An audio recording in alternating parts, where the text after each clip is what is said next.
The Wizard of Oz, Chapter 20. The Dainty China Country.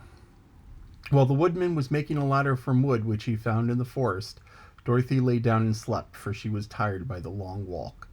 The lion also curled himself up to sleep, and Toto lay beside him. The Scarecrow watched the woodman while he worked, and said to him, "I cannot think of why this wall is here, nor what it is made of." "Rest your brains and do not worry about the wall," replied the woodman. "When we have climbed over it, we shall know what is on the other side." After a time, the ladder was finished. It looked clumsy, but the Tin Woodman was sure it was strong and would answer their purpose. The Scarecrow waked Dorothy and the Lion and Toto and told them that the ladder was ready. The Scarecrow climbed the ladder first, but he was so awkward that Dorothy had to follow close behind to keep him from falling off. When he got his head over the top of the wall, the Scarecrow said, "Oh my!" "Go on," exclaimed Dorothy. So the Scarecrow climbed further up and sat down on the top of the wall, and Dorothy put her head over and cried, "Oh my!" just as the Scarecrow had done. Then Toto came up and immediately began to bark, but Dorothy made him be still.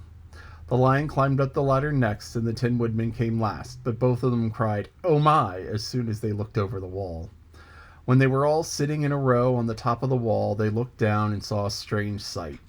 Before them was a great stretch of country, having a floor as smooth and shining and white as the bottom of a big platter. Scattered around were many houses made entirely of china and painted in the brightest colors. These houses were quite small, the biggest of them reaching only as high as Dorothy's waist. But there were also pretty barns with china fences around them, and many cows and sheep and horses and pigs and chickens, all made of china, were standing about in groups. But the strangest of all were the people who lived in this queer country. There were milkmaids and shepherdesses with brightly colored bodices and golden spots all over their gowns, and princesses with the most gorgeous frocks of silver and gold and purple, and shepherds dressed in knee breeches with pink and yellow and blue stripes down them, and golden buckles on their shoes, and princes with jeweled crowns upon their heads, wearing ermine robes and satin doublets, and funny clowns in ruffled gowns with round red spots on their cheeks and tall pointed caps. And strangest of all, these people were all made of china, even their clothes, and were so small that the tallest of them was no higher than Dorothy's knee.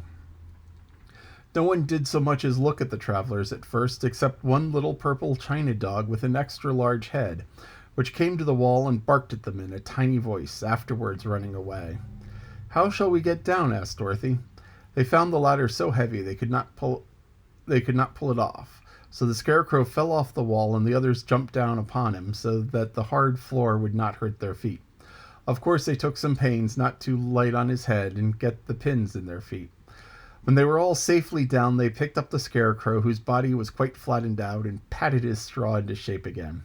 "We must cross this strange place in order to get to the other side," said Dorothy, "for it'd be unwise for us to go any other way except due south." They began walking through the country of the China people, and the first thing they came to was a China milkmaid milking a China cow. As they drew near, the cow suddenly gave a kick and kicked over the stool, the pail, and even the milkmaid herself, and all fell on the ground with a great clatter. Dorothy was shocked to see that the cow had broken her leg off and that the pail was lying in several small pieces, while the poor milkmaid had a nick in her left elbow. "There!" cried the milkmaid angrily. "See what you've done! My cow has broken her leg, and I must take her to the mender's shop and have it glued on again. What do you mean by coming here and frightening my cow?" "I'm very sorry," returned Dorothy. "Please forgive us." But the pretty milkmaid was much too vexed to make any answer. She picked up the lead sulkily and led her cow away, the poor animal limping on 3 legs. Then she left the milkmaid Then as she left, the milkmaid cast many reproachful glances over her shoulder at the clumsy strangers, holding her nicked elbow close to her side. Dorothy was quite grieved at this mishap. "We must be very careful here," said the kind-hearted woodman, "or we may hurt these pretty little people so that they will never get over it."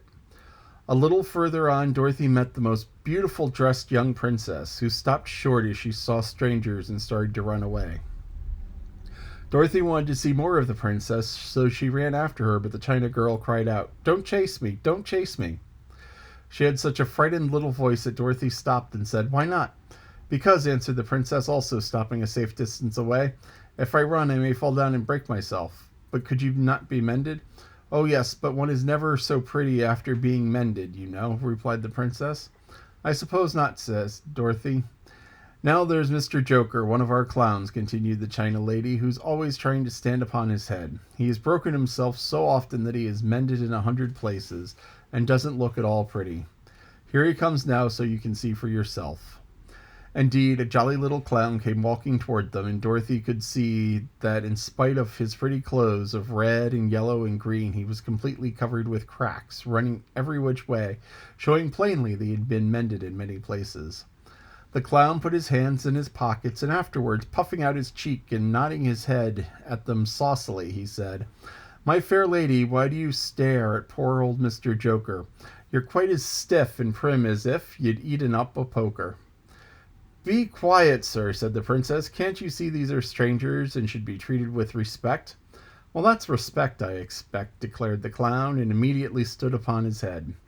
"Don't mind Mr. Joker," said the princess to Dorothy. "He is considerably cracked at his head, and that makes him foolish." "Oh, I don't mind him a bit," said Dorothy. "But you are beautiful," she continued, "that I am sure I could love you dearly.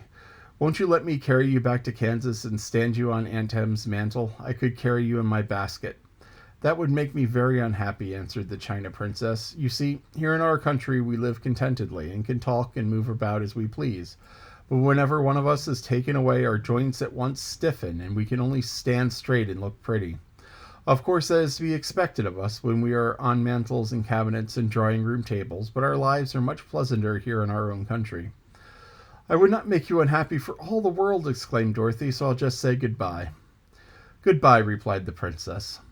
They walked carefully through the China country, the little animals and all the people scampering out of their way, fearing the strangers would break them.